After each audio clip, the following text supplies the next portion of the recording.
Well, it's all quiet here at the Eco Power Stadium in Doncaster tonight after Everton got their first goals and their first win of the season.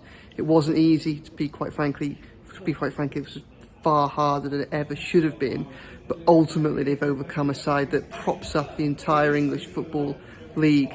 They did it through the goals of Beto and Arno Danjuma, both scoring their first goals in Royal Blue, which is a positive that Sean Dyche will take away from a team that, from a night that was a real struggle initially. I mean, the first 45 minutes really did go to show just how many problems the Everton side have.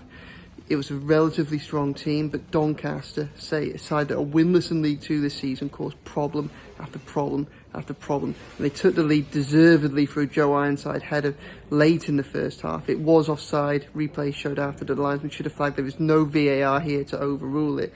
But whilst Everton can count themselves unlucky the decision didn't go their way, the reality is that Doncaster fully deserved their lead, and they could have been 2 or 3 up going on into the break.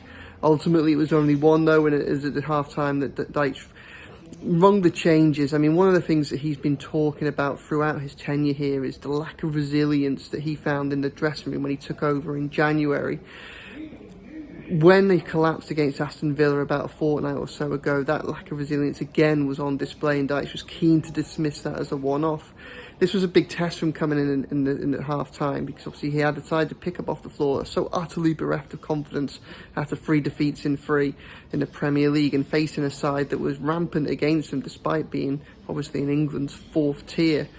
He made the changes, he got a reaction. It was led by Beto, who was superb when he came on, and I think ultimately that's probably the biggest takeaway from this performance, from this night, from this game.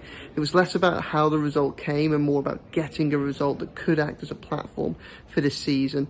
And the fact they finally got there, and the fact that they did it through Beto, the new signing, the marquee summer signing, the talisman that needs to change everything for Everton, to give them an opportunity to still be competitive in the absence of Dominic Calvert-Lewin.